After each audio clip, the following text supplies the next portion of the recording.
это историческая легенда. Вот. Некоторые ее отрицают в плане, говорят, это сказка. Есть такой писатель Кибеч такой. Вот он со мной спорил, где-то сказка, нет, я говорю, с Василием Дмитриевичем говорил, нет, говорит, это историческая эпос. Да, нюансы там есть, но основа правильная. Вот. И у нас еще, вот на чувашском, это чувашское книжное издательство, я был на презентации, а вот это издали, видите, да, вот смотрите, Хала Хэпасе. Это гуманитарный институт подготовил, да, прекрасное. Вот и здесь все на чувашском языке, вот, значит, все на чувашском. Но я все вот так анализировал и везде подчеркивал. Видите, да, вся книга исчеркана, взять, вот здесь тоже, видите, да, напишу влияние греко-римской цивилизации, вот греческой цивилизации и так далее. Везде все, вот Суварское царство, видно сразу. Это легенда об Улыпе. Вот я хотел бы, конечно, о нем немного рассказать. Потому что эта легенда, фактически у татар такой нету. Вот много всего фальсифицировано и много у них, но вот такой исторической легенды нет. Это чисто болгаро-чувашская легенда, и она соответствует истории. Потому что вот у русских есть повесть временных лет, вот, и другие произведения. У нас произошло что, ребята?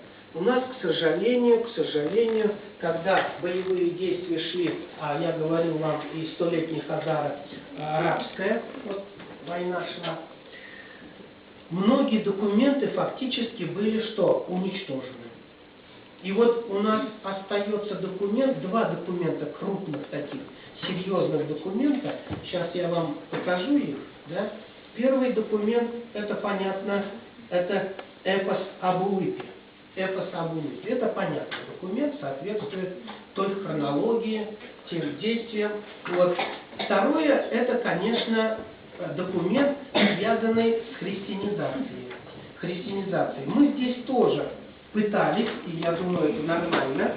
Вот. Это вот Алпы Литвер, видите, да, приглашает Юмжи перед принятием христианства. Это 682 год. На доске мы написали. Алпы Литвер, Леонтьев рисовал. Юмжи. Юмжи это кто, спрашивает, да? Ну, жреческая каста.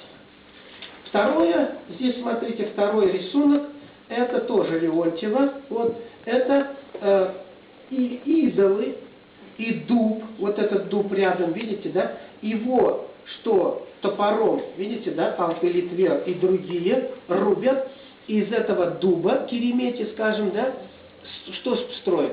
Крест. Большой такой гигантский крест. Третий вариант – это орган. Мы говорили о нем, и картину я вам показывал, реконструкцию. Он в 619 году вместе с будущим князем, ну даже Каном лучше сказать, Кубратом, он принимает христианство где? В Константинополе. А здесь, смотрите, арабо-хазарская война, столетняя. И вот там был эпизод, я вам скажу, знаете какой? Вот вы все замуж выйдете, у всех будут дети. И там тоже замуж выходили, и дети были, рожали. И эпизод такой. Он говорит, значит, и зачем, там в византийской летописи записано, и зачем вы, женщины, рожали, когда от ваших грудей, полных материнским молоком, отрывают ваших детей и бросают на съедение цепным псам. Вот так было. Не поверите, вот так было. И смотрите, это Алпы Литвер в Раздумье. Принимать христианство или нет? Видите? Да? Принимать христианство. Это Израиль. Вот. У него, имя. Вот так было.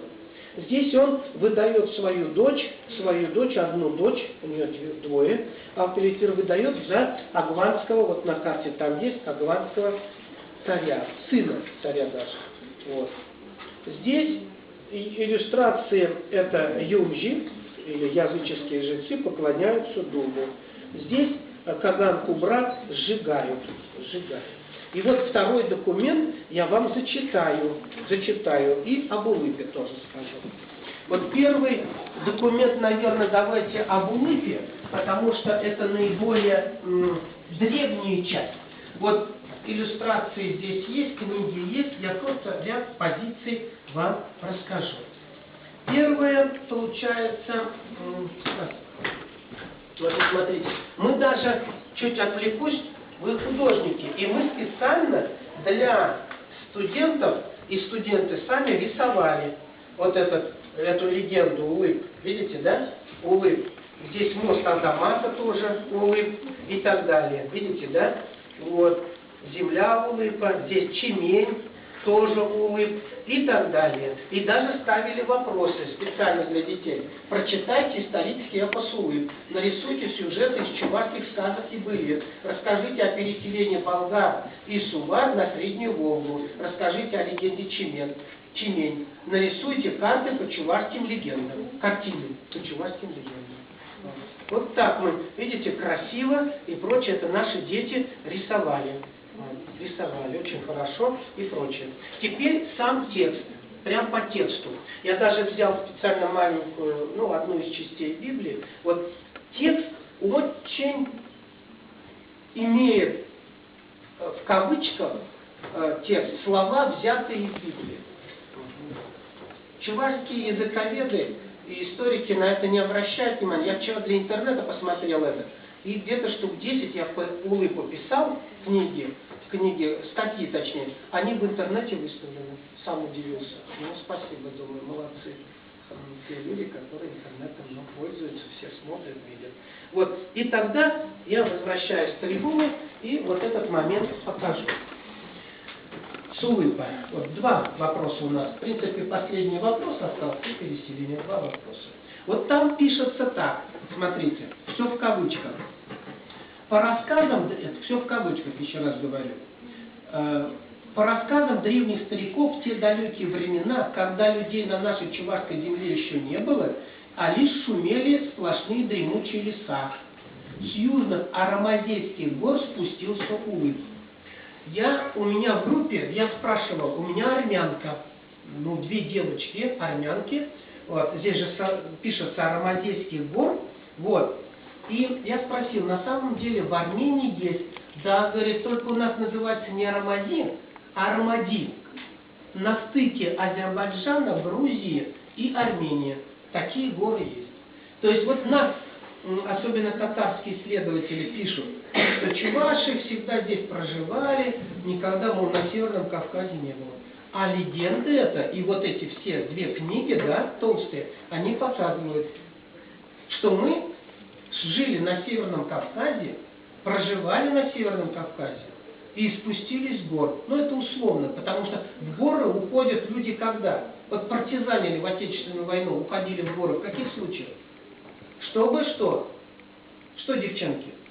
Спасти свои, жизни. Почему в леса уходили? Прятались от фашистов, от других врагов. То есть болгары и сувары вынуждены были, уйти в леса, уйти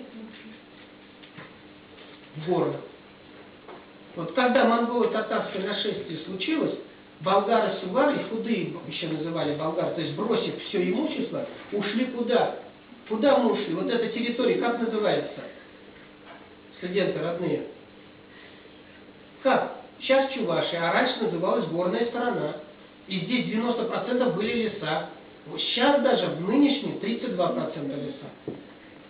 И на этой территории 80% это земля какая, мы говорим? Овражная, болотная. Так как вырубили леса, конечно, болота, они усохли. Но мы сохранились. Вот так и здесь. Еще на Северном Кавказе это традиции ухода туда, в горы и так далее. Лесов мало было. И дальше, смотрите, Улыб. Его послал на нашу землю Бог-громовержец Аслади. Аслади как по-чувашски?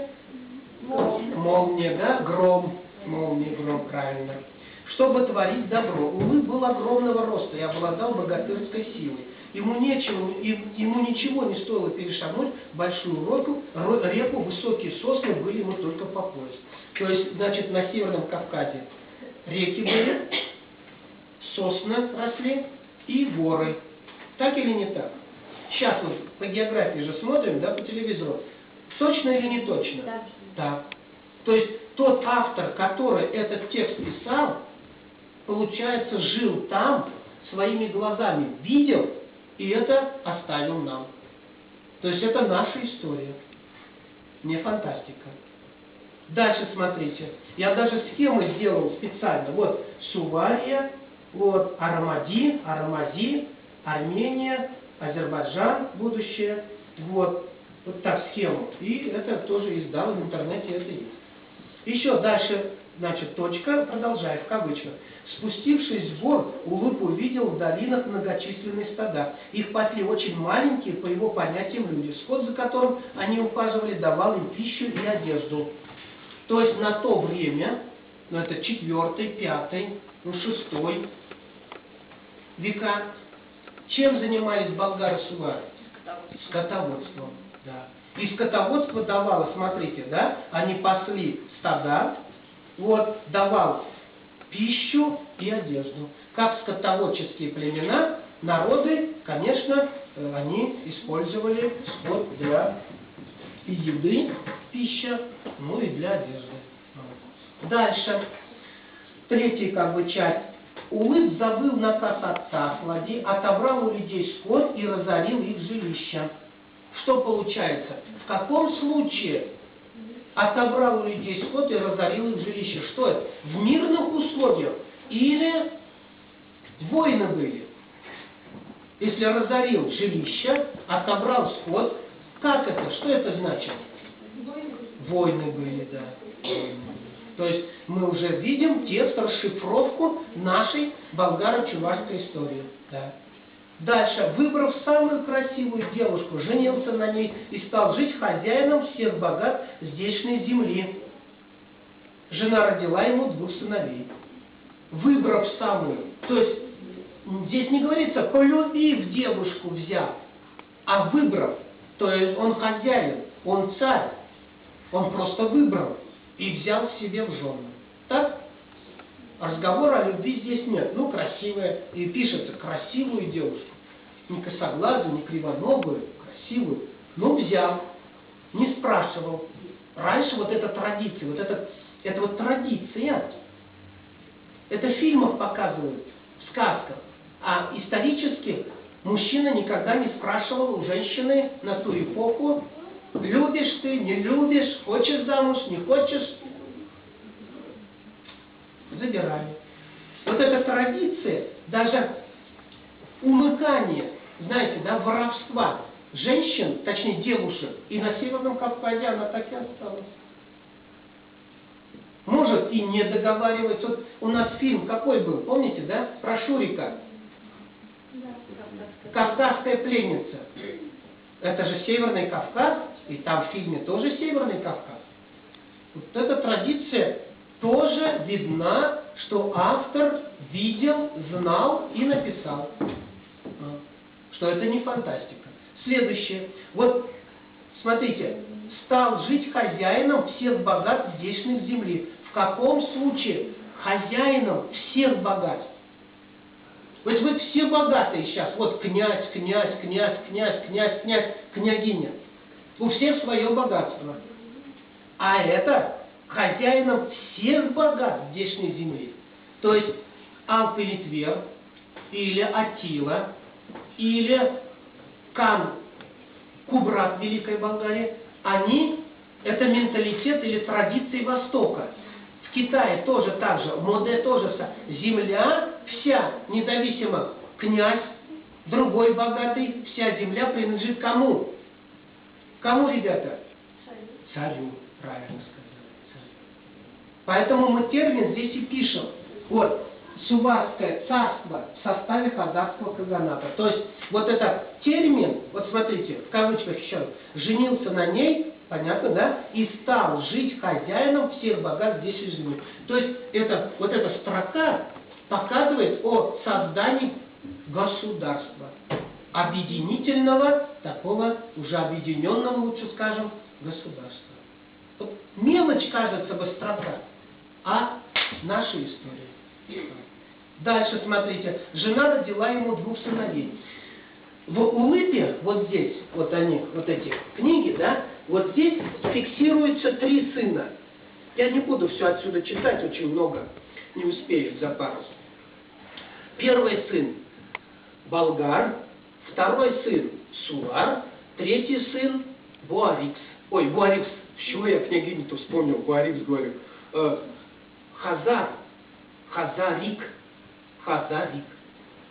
Вот так. Ну, в принципе, можно правильно, Буарикс, потому что она Сувар, а Хазары из племени Сувар отпочковались. Не от болгар, а от Сувар. Поэтому, в смысле, прото, так скажем, их вождь, их княгиня Буарикс, в принципе, юридически имеет право на это. Вот. То есть, вот такая легенда. Болгар, дальше Сувар и Хазарик. Или Хазарик. Вот. То смотрите, получается, если взять здесь, вот смотрите, болгар сын здесь, и по легенде так, Сувар сын здесь, так, а хазарский каганат, Хазарик, остался здесь.